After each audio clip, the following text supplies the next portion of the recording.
Metro Detroit honoring a fallen hero. More on the funeral for Officer Mohammed Saeed up next. Canceled flights, stranded passengers, and one woman's Metro airport nightmare coming up. And it's a question Michiganders have been asking since President Joe Biden dropped out of the race. Will Governor Gretchen Whitmer be in the running for vice president? We'll have the answer directly from the governor.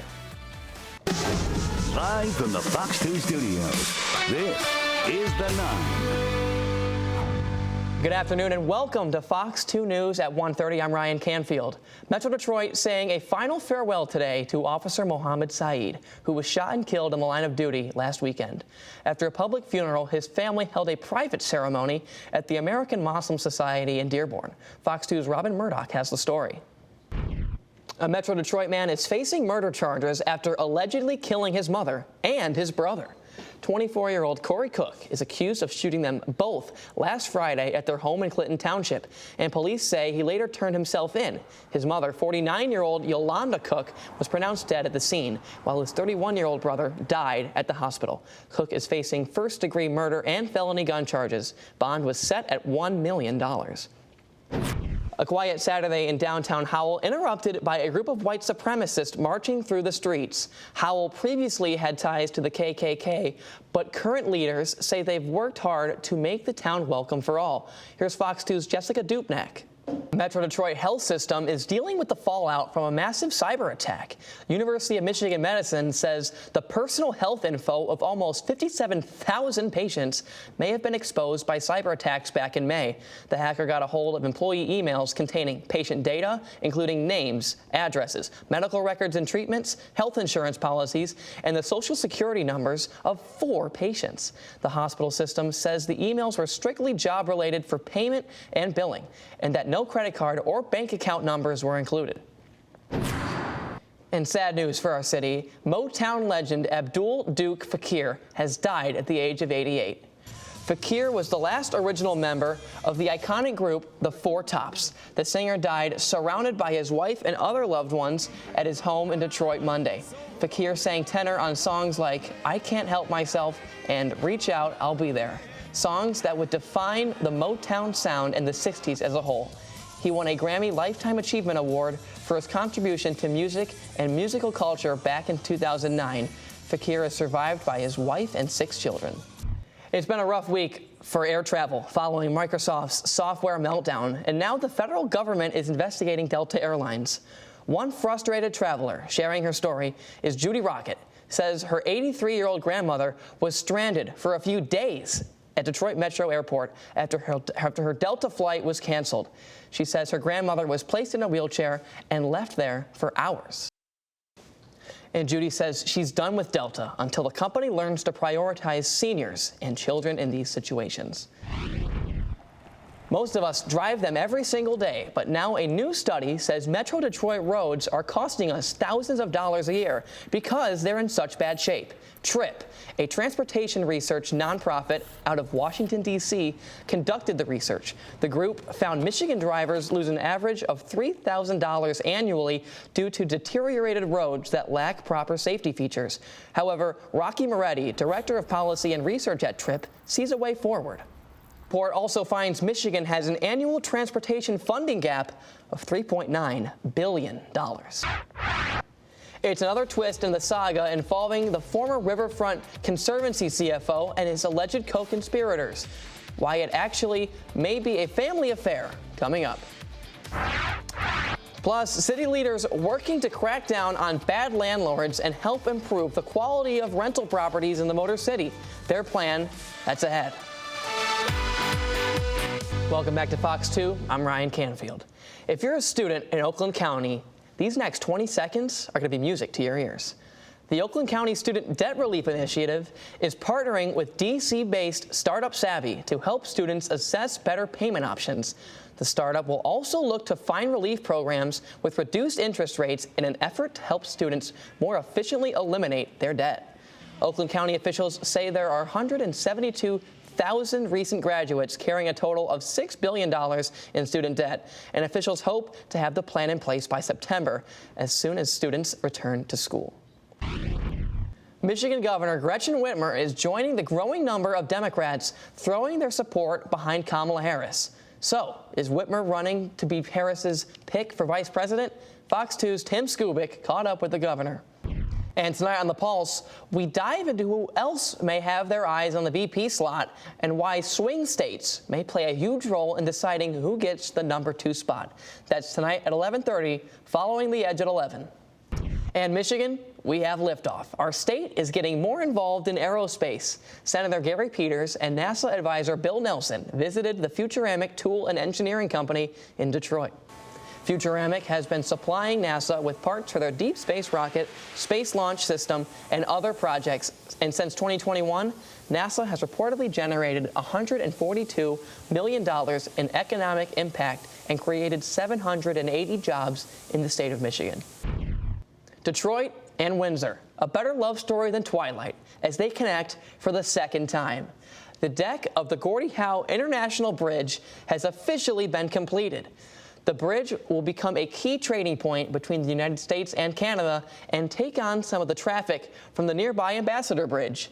And unlike the Ambassador, the bridge will connect freeway systems from I-75 and the Canadian 401 freeway, allowing for easier travel across the border. The Gordie Howe Bridge is set for completion in September of 2025. And cats in Farmington Hills are itching for some love, and a new cat cafe will give them the perfect opportunity. The Avocado Cat Fae and Adoption Center just opened up on Grand River Avenue. People can stop by and pet kitties that are up for adoption. Welcome back to Fox 2. Let's head to the movies. We're in the middle of tornado season, so there's no surprise that audiences flocked to the sequel of Twister. Twisters now holds the record for the biggest domestic opening in North America for a movie about a natural disaster. Fox's Jennifer Williams tells us why it's quickly become the movie of the summer. A match made in Michigander heaven continues. The Detroit Lions and Meyer have announced they're extending and expanding an off-field partnership. The Lions renamed their practice facility in Allen Park the Meyer Performance Center, and the grocery chain will be branded on the team's practice uniforms during the regular season. Meyer also becomes the presenting partner of the Brush Street Concourse on the west side of Ford Field. The two organizations will continue to collaborate on community events in the Detroit area. On a steamy summer day, you'd think that the Tigers could get their bats warm, but they remain cold, as in their last 6 games, they've totaled as many runs. We'd asked A.J. Hinch, what's going to happen next after this really long drought? I mean, obviously, if we had a snap answer, we would answer it and just score. It's not that easy. So I think big at bats had not gone in our favor. Obviously, I mean they score on a couple singles early, and we haven't been able to find the outfield grass at the time, whether it's pitch selection, whether it's contact, whether it's, finding a way to muscle a ball to the outfield. I mean, it's the competition, and we're losing it right now. I think we just all got to continue to try to have good at-bats, and eventually it'll happen. We got a really talented group here, and, eventually we're going to break out and score some runs. The Tigers, as a team, are currently batting .229, which ranks 25th out of the 30 MLB teams. And after narrowly avoiding their 3rd shutout in the last 8 games, I asked Hinch how he approaches the drought with his players. You've got to handle it kind of each guy. When you think about hitting in general, like even when we score runs, somebody had a bad day. And so we need the reverse. We got to have somebody have a really good day in order to kind of pick a team up with a big swing or a big hit or, a bases clearing double or, but you can't just snap your fingers and do it. It's about getting a good pitch to hit, and I know it's repetitive, but I say it. But that's kind of the ultimate goal. No, I think the guy today, he had a good changeup, and we had trouble adjusting to that in the middle part of the game. So, just try to move on to tomorrow, keep putting our work in. And the Tigers can still salvage the series against the White Sox Sunday when they send Reese Olson to the bump. In Detroit, I'm Ryan Canfield, Fox 2 Sports. After being introduced less than a week prior, Wednesday marked Trajan Langdon's first order of business as Pistons president of basketball operations, the NBA draft. And the consensus in the Fox 2 Sports office was that Langdon would trade out of the Pistons' number 5 spot, but he stood tall and selected Ron Holland II. from Dallas, Texas, and the NBA G League's team Ignite. He has the high compete level piece to him, and then he has the winner piece to him. That's what he wants to do, and obviously they didn't do much winning this year, but I think it really frustrated him, and I also know that that's one thing he's coming here to do, is coming here to help us win. So all those characteristics were very attractive to us at this time. While we won't get to see Holland play until Summer League, he expressed how eager he is to don a Pistons uniform via his introductory conference call. I definitely feel like I can step on the NBA floor right now and be able to produce, whether it's defensively or offensively. But like I said, I have my ways to go with London. It's always going to be something that I need to learn on the floor or off the floor to become the best basketball player I can possibly be. I think it's really hard to find a player of that age, compete level, have the productivity in the G League that he had at 18 years old.